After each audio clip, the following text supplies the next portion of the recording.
이북열인 싱가포르 반도체 특별과외 중국 휴대폰 속보고 덜덜 대통령님, 이거 정상 아닙니다. 지난달 8월 29일 중국 화웨이가 프리미엄 스마트폰을 하나 발표했습니다. 해당 제품은 중국 SMIC가 7나노미터 공정으로 자체 생산한 반도체가 사용됐다고 해서 큰 이슈가 됐습니다. 이제까지는 중국의 반도체 및 세화 기술 수준이 14나노 정도라고 알고 있었고, 미국의 반도체 관련 수출 규제도 핀팻 기술 등을 사용한 로직 반도체의 경우 14나노 이하에 대해서만 이루어졌습니다.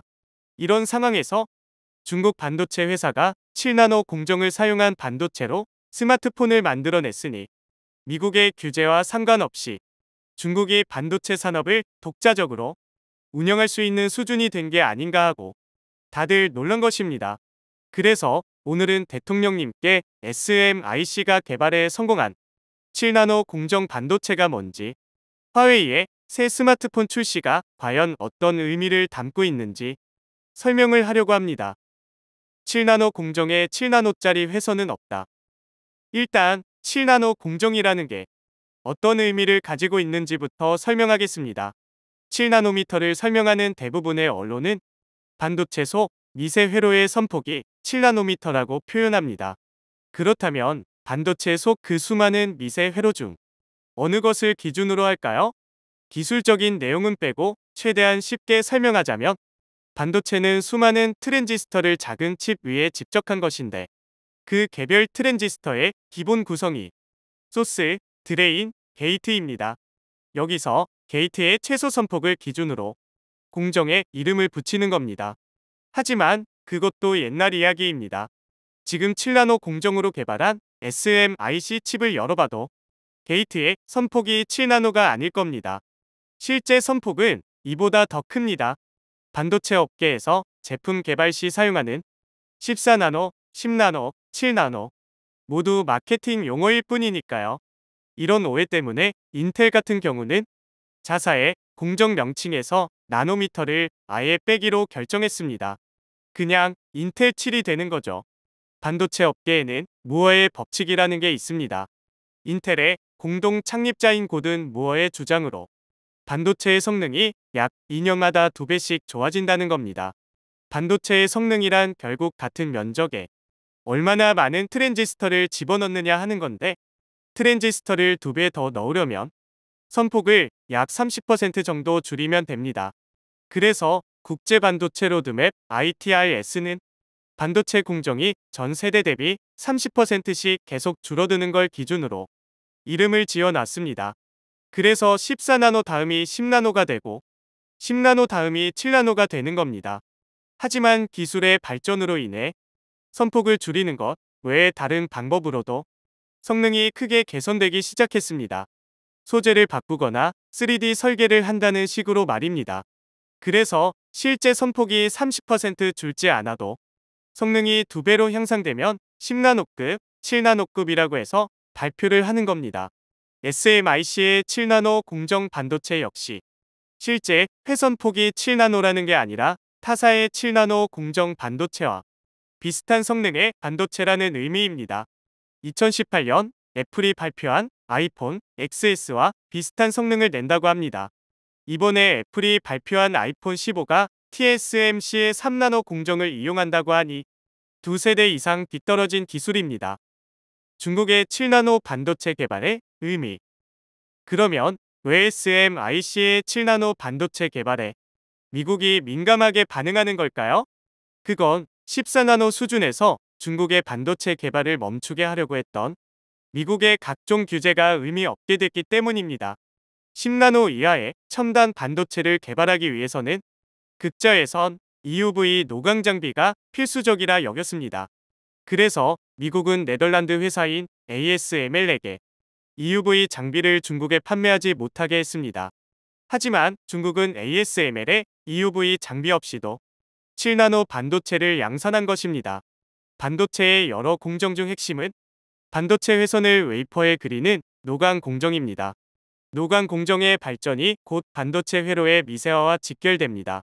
EUV와 DUV 모두 노광 장비인데 파장이 짧은 극자외선을 이용하는 EUV 장비가 훨씬 더 정밀한 작업을 수행합니다. 심자외선을 사용하는 DUV 장비는 ASML과 니콘 등 몇몇 회사에서 생산을 하고 있지만 EUV 장비는 현재 ASML만 생산이 가능합니다. 언론들은 SMIC가 ASML의 EUV 장비를 몰래 들여와서 사용했을 가능성도 언급하고 있습니다. 하지만 그럴 가능성은 거의 없습니다. ASML의 EUV 장비는 대당 가격이 2천억 원대인데도 없어서 못 팔고 있습니다. ASML의 연간 생산 대수는 30대 수준으로 지금까지 생산한 EUV 장비는 모두 이력 관리가 되고 있습니다. 설령 장비가 중국으로 흘러 들어갔다 하더라도 ASML의 기술 협력 없이는 설치 및 관리, 교정이 어렵습니다.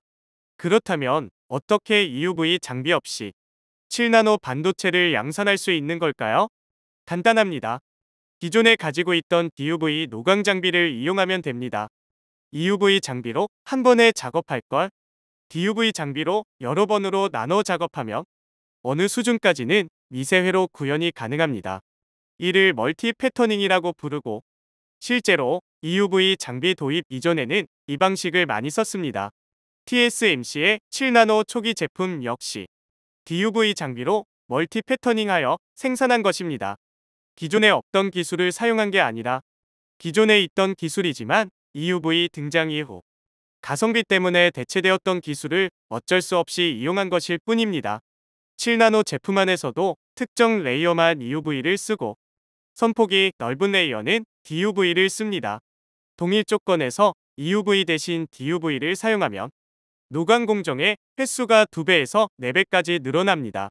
이때 노광 공정뿐만 아니라 전후의 증착과 식각 공정도 함께 늘어나기 때문에 비용이 크게 증가합니다. 공정이 추가될수록 불량률은 높아지고 생산성은 떨어지기 마련이기에 결과적으로 타사 대비 가격 및 제품 경쟁력이 떨어질 수밖에 없습니다. 그래서 이번 SMIC의 7나노 반도체 양산은 세계 시장에서 경쟁을 하겠다는 의미가 아니라 중국 내에서 필요한 제품을 미국과 그 동맹국들이 공급해 주지 않는 상황에서 추가 비용을 감수하고라도 자급할 수 있다는 데 의미가 있는 것입니다. 지금은 휴대폰이지만 중국이 인공지능이나 군사용으로 필요한 첨단 반도체를 해당 기술로 생산할 수도 있다는 게 미국의 우려입니다. 한 가지 알아야 할 것은 SMIC가 7나노 공정을 이용해서 반도체를 생산한 게 이번이 처음이 아니라는 겁니다. 지난해 2022년 7월 SMIC는 이미 중국의 비트코인 채굴 장비업체인 마이너바 반도체의 비트코인 채굴 시스템온 칩을 공급했습니다. 당시만 해도 언론 보도만 있었고 제품이 실제 소비자를 대상으로 한 제품이 아니라 지금과 같이 큰 반향을 일으키지 않았을 뿐입니다. 미중 반도체 대결 구도 속에서 한국의 선택은 이번에 발표된 화웨이 신형 스마트폰에 SK 하이닉스의 메모리 반도체가 사용된 걸로 알려지면서 우리 반도체 업계에 미칠 영향도 고민해 봐야 합니다. 미국은 지난 2020년부터 미국 기술을 사용 중인 기업이 화웨이에 제품을 공급하지 못하도록 규제하고 있습니다. SK 하이닉스가 미국 규제를 무시하고 직접 화웨이에 반도체를 공급했을 가능성은 없습니다. 사실 메모리 반도체는 범용 제품으로 근처 전자상가에만 가도 살 수 있습니다. 반도체 중간 도매상 또는 중국 내 다른 스마트폰 제조사를 통해 화웨이로 건너갔을 가능성이 큽니다. SK 하이닉스는 자사 제품이 사용됐다는 사실을 인지하고 미국 상무부 산업안보국에 신고했다고 밝혔습니다. 여기서 대통령님이 해야 할 일이 있습니다. 한국 반도체 기업이 자사의 제품이 중국 휴대폰에 사용됐다고 해서 자발적으로 미국 정부에 신고를 하고 처분을 기다려야 하는 현 상황을 바꾸는 것입니다. 미국과 중국이 서로의 이해관계에 따라 다투고 반도체 등 특정 제품을 두고 규제를 주고받는 건 우리가 상관할 바가 아닙니다. 미국의 기술이 중국에 의해 쓰이지 않도록 규제하는 것도 이해가 가능합니다. 하지만 우리 기업들이 생산한 반도체 완제품을 중국에 판매하는 것까지 일일이 미국의 승인을 받아야 하는 건 명백한 주권 침해에 해당됩니다. SK 하이닉스의 중국 내 생산 물량은 낸드 플릿이 20%, 디램 40%에 이릅니다. 수조원을 투자해서 중국에 지어놓은 우리의 반도체 공장들이 미국이 어떤 결정을 하느냐에 따라 존폐까지 걱정해야 하는 지금 상황은 어떻게든 바꿔야 합니다. 우리 반도체 기업들은 미국의 요구에 따라 미국의 반도체 공장을 지어 미국 내 반도체 산업 활성화와 지역 경제에 도움을 주고 있습니다. 그렇다면 우리도 뭔가 가져오는 게 있어야 합니다. 이미 투자한 중국 내 한국 반도체 공장에 대한 미국의 규제 예외를 보장받고 중국에 대한 반도체 수출 규제도 전면 폐지하라는 요구를 해야 합니다. 이게 대통령님이 미국 대통령을 만나 해야 하는 일입니다. 중국의 휴대폰에서 우리 기업의 반도체가 발견됐다고 온 나라가 미국의 제재를 걱정해야 하는 지금의 상황은 분명 정상이 아닙니다.